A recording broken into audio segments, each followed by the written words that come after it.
Hello बच्चों, welcome to back my channel. तो बच्चों, आज हम क्या सीखेंगे? तो क्वेश्चन नंबर 4 को क्या करेंगे, अच्छी तरह से स्टडी करेंगे। ठीक है। तो क्वेश्चन नंबर 4 थोड़ा सा रिलेटेड है।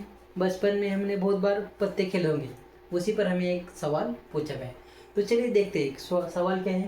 तो देखो, 5 कार्ड्स आर ड्रॉन। तो देखो टोटल कितने पत्ते होते हैं? 52 पत्ते होते हैं। कितने होते हैं? 52 पत्ते होते हैं। 13 13 13 और 13, ऐसे 4 सेट होते हैं 52 के। तो उस 52 पत्ते में से मैंने कितने कार्ड निकाले? यहाँ पर 5 कार्ड, जो 5 पत्ते हैं वो मैंने बाहर निकाल लिए। With replacement from a well shuffled deck of 52 card. यानी जो 52 कार्ड है वो अच्छी तरह से पीसे हुए हैं। ठीक है। स्टफर्ड डक मुझे अच्छी तरह से पीसने के बाद उसमें से मैंने 5 कार्ड बाहर निकाल दिए। ठीक है। उसके बाद क्या कहा है, देखो, find the probability that all the 5 cards are spread. Spread मतलब मालूम है ना, जो ऐसे कलर का पत्ता रहता है, देखो उसको हम क्या कहते थे? स्प्रेड। ये इसको क्या कहते हैं? स्प्रेड। क्या कहते हैं इसको? स्प्रेड। ऐसे पत्ते जो होते हैं उसको क्या कहते हैं? स्प्रेड। तो all the 5 cards are spread. अच्छी तरह से पीसने के बाद जो 5 पत्ते मैंने बाहर निकाले वो सभी के सभी क्या है? स्प्रेड है। वो सभी के सभी क्या है? स्प्रेड है। इसकी प्रोबेबिलिटी हमें क्या करनी है? निकालनी है। ठीक है। और 2 प्रोबेबिलिटी है, लेकिन पहले इसको निकाल लेते हैं, उसके बाद में उसको सॉल्व करते हैं। ठीक है। तो देखो, हमने कितनी बार पत्ते पीसे हैं? 5 कार्ड्स है ना। तो कितने कार्ड्स है? नंबर ऑफ कार्ड्स कितने हैं हमारे पास? 5 कार्ड्स है। एन की वैल्यू मिल गए 5 मिल गए। कितने मिल गए? 5 मिल गए। अब देखो एक्स क्या है? एक्स प्रोबेबिलिटी क्या है? Number of spread card. कितने स्प्रेड कार्ड है बाहर निकालते हैं। ठीक है। उसके बाद प्रोबेबिलिटी निकालते हैं, पी की वैल्यू निकालते हैं। ठीक है। टोटल कितने पत्ते होते हैं? 52 पत्ते होते हैं। उसमें से स्प्रेड के पत्ते कितने होते हैं? 30 होते हैं। कितने होते हैं? 30। 30 के 4 बंच होते हैं। ठीक है। अब देखो उसको भाग लगा दो। 31 जार 30, 34 जार 52। तो इसका आंसर क्या आ गया? 1/4 आ गया। वैसे ही क्यू की वैल्यू निकाल दो। यहाँ पर क्यू की वैल्यू क्या आएगी? 1 माइनस पी। 1 माइनस पी मतलब 1/4। तो 4 इंटू 1 4, 4 में से एक चला गया 3, यानी क्या आ गया? 3/4। अब इसको रिप्रेजेंट करो। कैसे रिप्रेजेंट करते हैं इसको? ऐसे रिप्रेजेंट करते हैं एन और पी से। ठीक है। एक्स बी, ये बाइनोमियल डिस्ट्रीब्यूशन को रिप्रेजेंट करने का तरीका है। एन की वैल्यू क्या है? यहाँ पर 5 है। पी की वैल्यू कितनी आई? प्रोबेबिलिटी कितनी आई? 1/4 है ना। ठीक है। तो ये थी बेसिक इंफॉर्मेशन। अब हम क्या करते हैं? फॉर्मूला यूज करते हैं। कार्ड्स को थोड़ा यहाँ पर लिख दूं मैं। ठीक है। अब देखो ये सॉल्व करते हैं। ठीक है। इसको क्या करते हैं? सॉल्व करते हैं। All 5 cards are spread. तो हमारे पास फॉर्मूला क्या है? वी हैव, फॉर्मूला पहले लिखना पड़ता है। Probability of X belong to small X क्या होता है? N C X P raise to X Q raise to N minus X. यही फॉर्मूला बार बार आने वाला है, तो इसको अच्छी तरह से याद कर लो। तो देखो एक्स क्या है? All 5 cards are spread. यानी कि ये जो एक्स है, एक्स की वैल्यू कितनी है? 5 है। ऑल पांचों के पांचों कार्ड क्या है? Spread. Is equal to N की वैल्यू, एन कितने टोटल कार्ड कितने हैं हमारे पास? 5 कार्ड है। सी एक्स की वैल्यू कितनी है? एक्स की वैल्यू है यहाँ पर 5। पी की वैल्यू कितनी आई है? 1/4। तो देखो 1/4 रेज टू एक्स मतलब 5। क्यू कितना आ गया? 3/4। 3/4 एन माइनस एक्स, यानी 5 माइनस 5, 5 माइनस 5। अब इसको सॉल्व करो। अब देखो यहाँ पर भी 5 आ गया, यहाँ पर भी क्या हो गया? 5 आ गया।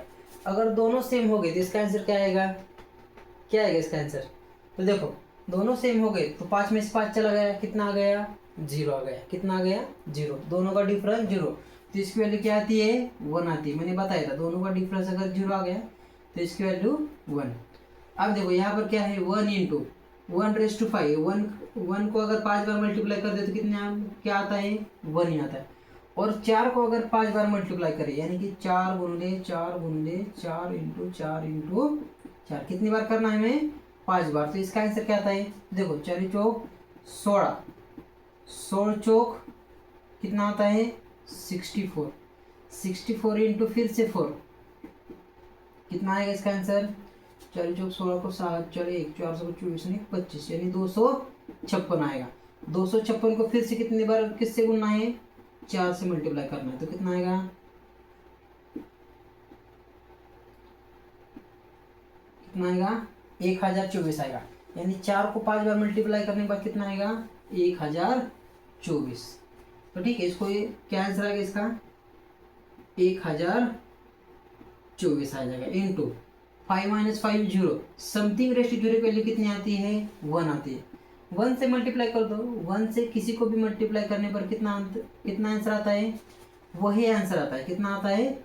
वही आंसर आ जाता है। ठीक है, तो 4/5 यानी 4 का 5 बार मल्टीप्लाई करने पर 1024 आता है।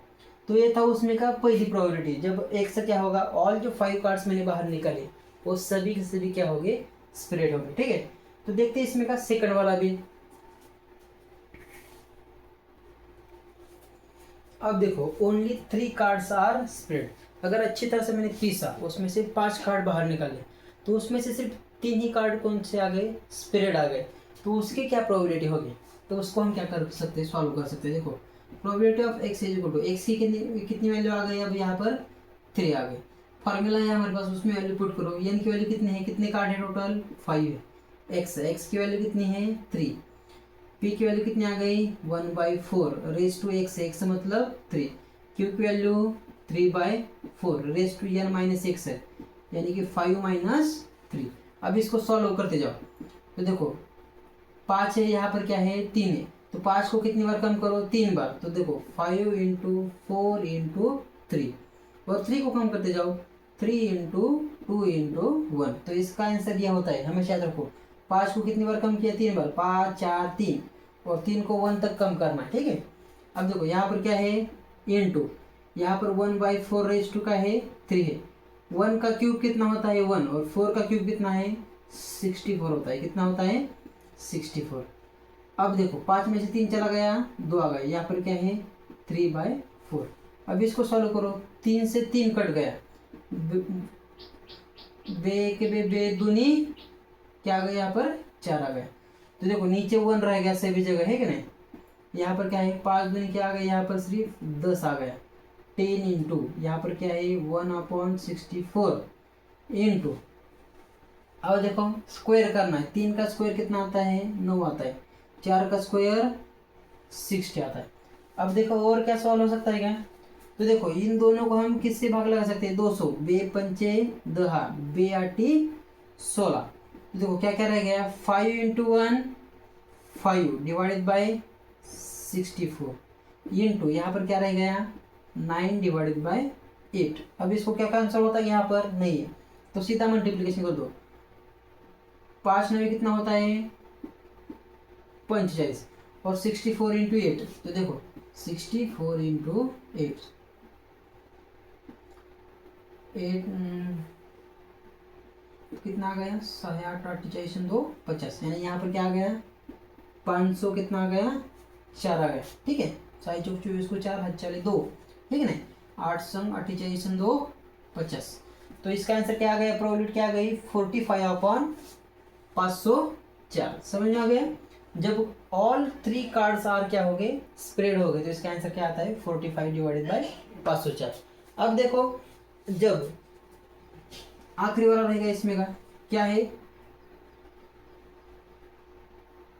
ठीक है, इसको थोड़ा सा मिटा दूं। क्या था आखिरी वाला सवाल उसका? None card is spread. None, ठीक है, क्या है यहाँ पर? नन कार्ड इज स्प्रेड, यानी कि मैंने 5 पत्ते बाहर निकाले पीसने के बाद, तो उसमें से एक भी पत्ता स्प्रेड नहीं आया, तो उसकी प्रोबेबिलिटी क्या है? तो देखो उसकी प्रोबेबिलिटी x की वैल्यू क्या आ जाएगी यहाँ पर? नन मतलब कुछ नहीं, मतलब 0। अब देखो फिर से वैल्यू पुट करो। n की वैल्यू कितनी है हमारे पास? 5 पत्ते हैं। प्रोबेबिलिटी क्या है? बाहर आने के 0 है। p की वैल्यू क्या है? 1/4 रेज टू x की वैल्यू 0। अब देखो यहाँ पर क्या है? q की वैल्यू क्या है? 3/4 रेज टू 5 में से 0 चला गया, क्या आ जाएगा? 5 आ जाएगा। ठीक है, अब अगर मैंने आपको बताया था, अगर नीचे 0 आ गया तो इसकी वैल्यू क्या आती है? 1। समथिंग रेस्ट टू 0 इसकी वैल्यू क्या आती है? 1। अब देखो 5 में से 0 चला गया, कितना आ जाएगा, 5 ही आ जाएगा। 3/4 अब इसको सॉल्व करो, 1 × 1, 1 से किसी को भी मल्टीप्लाई कर दो आंसर वही आता है। तो 3/5, 3 को अगर हम 5 टाइम्स मल्टीप्लाई कर देंगे तो इसका आंसर क्या आता है, देखो अब इसको सॉल्व करना पड़ेगा, है ना। तो 3 × 3 × 3 × 3 × 3 कितनी बार, 5 बार, है ना।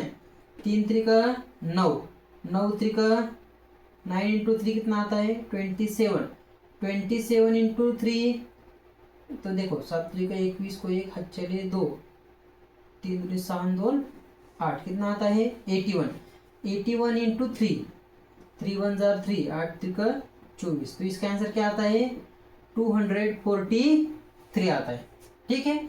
और 4/5, 4 को हम कितनी बार मल्टीप्लाई करना है, 5 बार, तो कितना आंसर आता था उसका 1024, जो हमने अभी अभी निकाला था वही निकाला था ना, हाँ वही आया था, कितना आ गया था 1024।